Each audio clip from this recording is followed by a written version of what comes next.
Hello, Sagittarius, and welcome to your bonus reading for March 2024. Oh, Sag, I'm telling you, I just did the bonus for Scorpio. I'm going to say the same thing.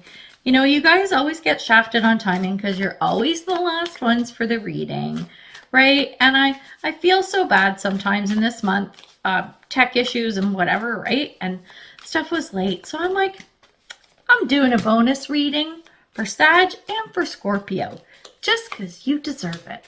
So getting your tarot cards out, and oh my gosh, so for the oracle cards, I took 3 decks. We're just going to take one from each. 3 decks all related to the moon, because we're coming into eclipse season. I think it starts today, right? Runs for like 2 weeks or whatever.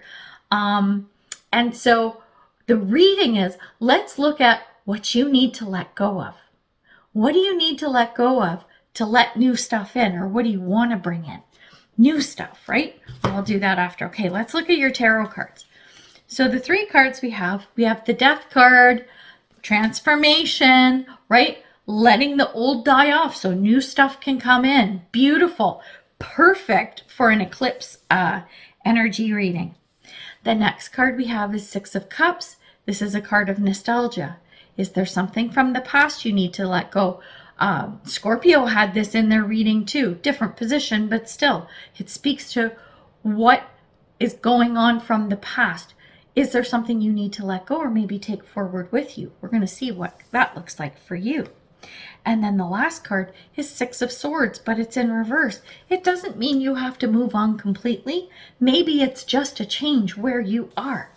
The Death card, right? Death and rebirth. It's just a transformation. It's not needing to actually go somewhere different, right? It's just a slight change of where you are. That's what I'm seeing. Okay. Oh, wow. Okay. Oh my God, you just got the same card that Scorpio did in that position. Okay, what do we got? All righty. Interesting.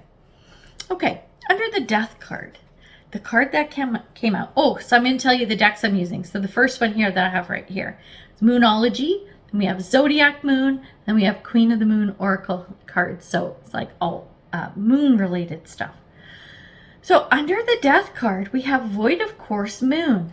Nothing will come of this situation, which means it sounds like, at first blush, like almost like a hopeless situation, like nothing's going to come out of this, right?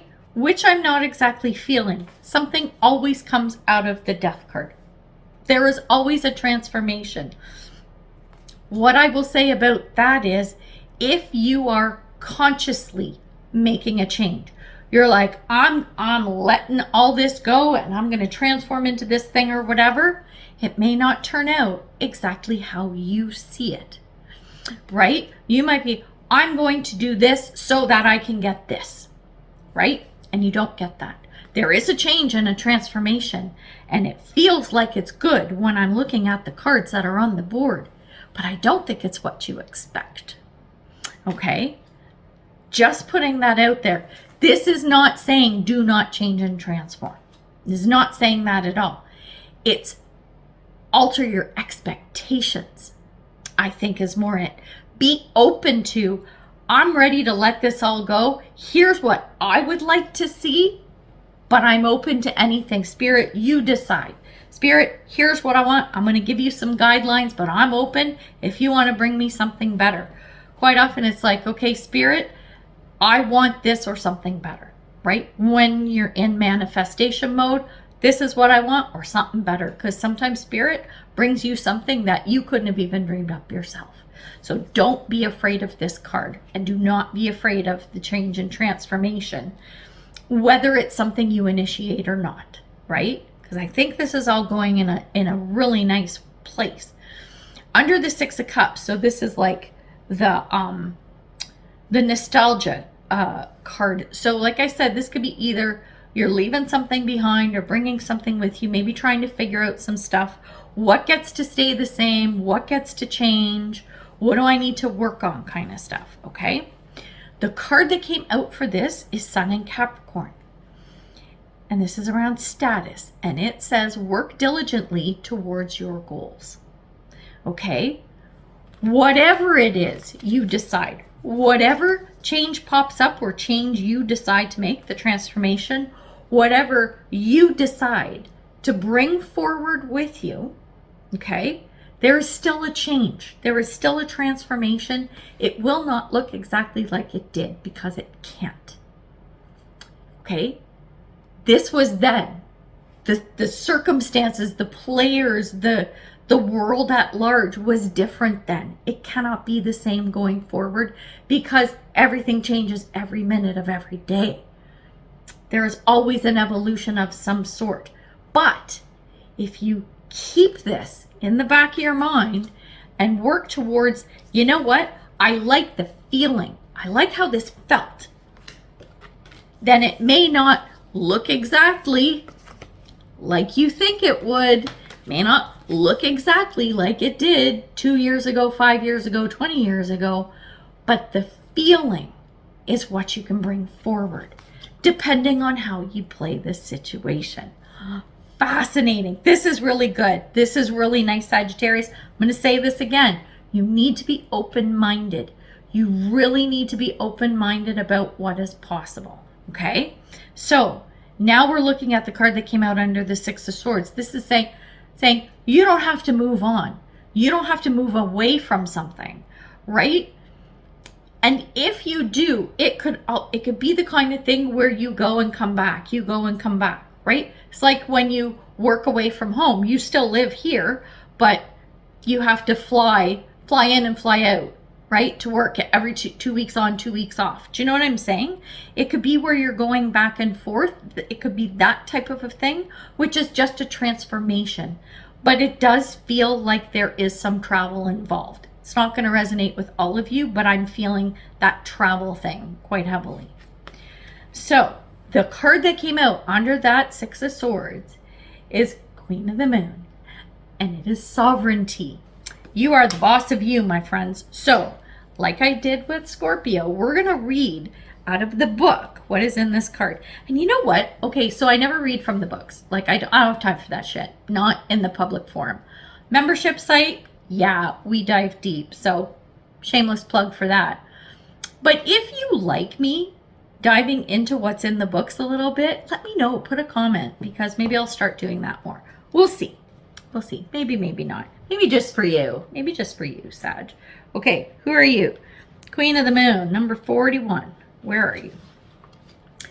And I'm going to read the whole thing too, because I'm telling you, the Scorpio one was really good. Okay, so this is sovereignty, right? You have sovereignty over your own life. Act with grace and confidence. You have the ability to unite disparate people and views should you choose to do so. The buck stops with you. You are powerful. Act like it. Right? If you work diligently towards your goal, to keep your eye on the prize. So we have an affirmation here, if you're into that. It says, I reign over my own realm. Goddesses of the moon are one of the oldest kinds of feminine divine and feature in mythologies from almost every corner of the globe. From Diana of ancient Rome and the Greek Artemis to the Semitic Astarte, I don't know, I butchered that, and Hina from Polynesia. The link with the feminine divine and lunar planet and cycles is a strong one. These goddesses in all their myriad of forms were extremely powerful and demonstrated to women what they naturally had power as well. We should strive to be the powerful queens of our own domain. Women especially have been socialized to defer, keep small, to be quiet, and to hold a very twisted kind of service that borders on servitude. While in many first world countries, women can choose to be what they wish on paper, women still experience inequality in most countries in areas such as wage disparity and an imbalance of the numbers of women in government or in high-level board positions. However, what has been accepted in the past is not what will be accepted in the future. A new queendom is coming. When we reign over our own lives, it is us that take on the responsibility for our own change and decisions. The Moon Queen knows that we, just under the divine, are our own rulers and as such, the buck stops here. Therefore, it is worth us investing in growing our own self-awareness, our own self-trust, self-care, and self-esteem in real and practical ways. We must, as any queen would, set firm boundaries to protect our queendom and those who are under our protection. This does not mean we become cruel rulers. We should always aim for benevolence, fairness, and a great love for all, as well as ourselves. It does mean we may have to push against those who do not respect our line in the sand. And it says companion stone or metals, platinum. I like this. I'm going to throw something in here because this is the shit I do. All right. Where it says, what is it? While in many first world countries, women can choose to be what they wish to be on paper. Yeah. Well, you can be whatever you want. And then you're not treated equal to men, like wages and all that kind of stuff, right? It says, there's still inequality in most countries in areas such as wage disparity and an imbalance of the numbers of women in government or in high-level board positions. Here's what I'm going to say about that. Start your own company. Start your own company. Fuck them, right? Start your own thing. Start your own movement and go, okay, I don't feel like I'm being treated equal here or there. Go do your own thing. Here's a thought, right? Great idea. Nancy got some great ideas. So there we go. All right. This is really good. I really like this for you. There is a lot of potential, but again, it's what you choose, right? What are you going to do with it? What are you going to focus on? And are you going to be open-minded to what spirit might be bringing to you? All right, we're going to leave it there. So, Sag, I hope you enjoyed this reading. I think it was a lot of fun. I totally enjoyed doing it. Thank you for being supportive and so patient. I know you're always the last, but like I say to all my siblings, Mom and Dad, save the best for last. So there you go. Anyway, we're going to leave it there. So I hope you enjoyed. Leave me a comment and we'll see you in the next one. Bye for now.